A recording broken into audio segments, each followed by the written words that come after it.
As I have sought to educate myself on this issue, there is one question that keeps reverberating in my mind regarding the flat tax proposal, and that is, why? Why?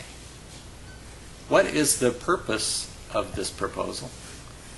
What is the intended outcome? I am told that it is revenue neutral, which means it doesn't raise any additional money for the state. I am also told that because it is revenue neutral, that is what allows Arizona legislators to consider passing it without a vote of the people of Arizona. So, okay, if it's not meant to raise additional money for the state or to cover shortfalls, what is it for then? Some people tell me it is about simplicity and fairness. They say it's about simplifying the confusion of the current tax code. I am all for simplification, but we should not fool ourselves into believing that this proposal is the only way to simplify. Further, I am reminded of a quotation from Albert Einstein. An approximate paraphrase would be, things should be made as simple as possible, but not simpler. To imagine that a straight percentage across all incomes, without taking into consideration such factors as the preponderance of sales tax paid by middle and lower income people, is to make things simpler than possible. It sounds fair, theoretically, but people are not suffering from theoretical hardship. Unemployment is not theoretical. Foreclosures are not theoretical. The devastating impact of the short-sighted slashing of funding for the most vulnerable among us, that is not theoretical. Dr. Robert Carrera wrote in his article for the Sierra Vista Herald and the Bisbee Review that the flat tax proposal has economic and philosophical considerations. He's right. It has ethical considerations, moral considerations. What is the right thing to do? What is just?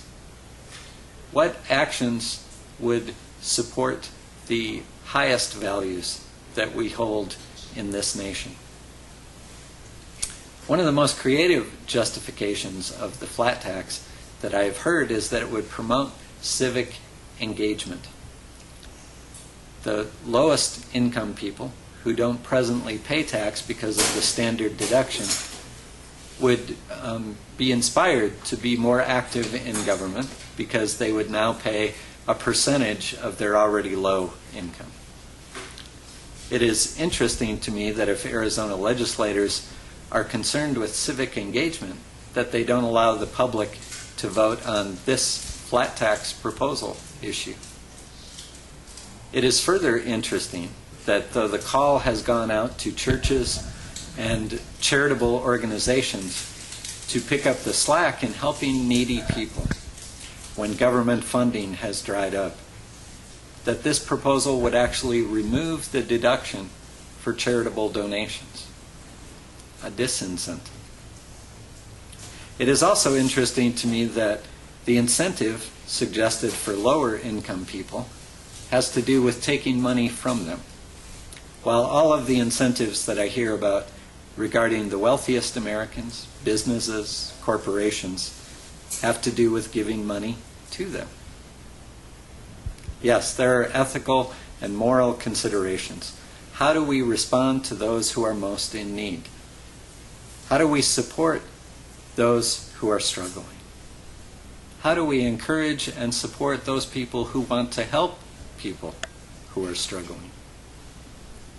As a minister of an Arizona congregation that seeks to empower individuals to carry out positive change within their community, as minister of a congregation that intentionally explores a variety of religious and ethical traditions, I can assure you that I can think of no tradition that doesn't have at its core a message about taking care of one another, and most especially helping those who are most in need. A verse from the book of Jeremiah in the Hebrew Scriptures comes to mind. God is speaking to Jeremiah about the leaders of that community and says, "They have treated the wounds of my people carelessly." They have treated the wounds of my people carelessly. We cannot, should not, must not be careless in how we respond to people who are most in need. And it is for that reason that I hope that this flat tax proposal will be defeated.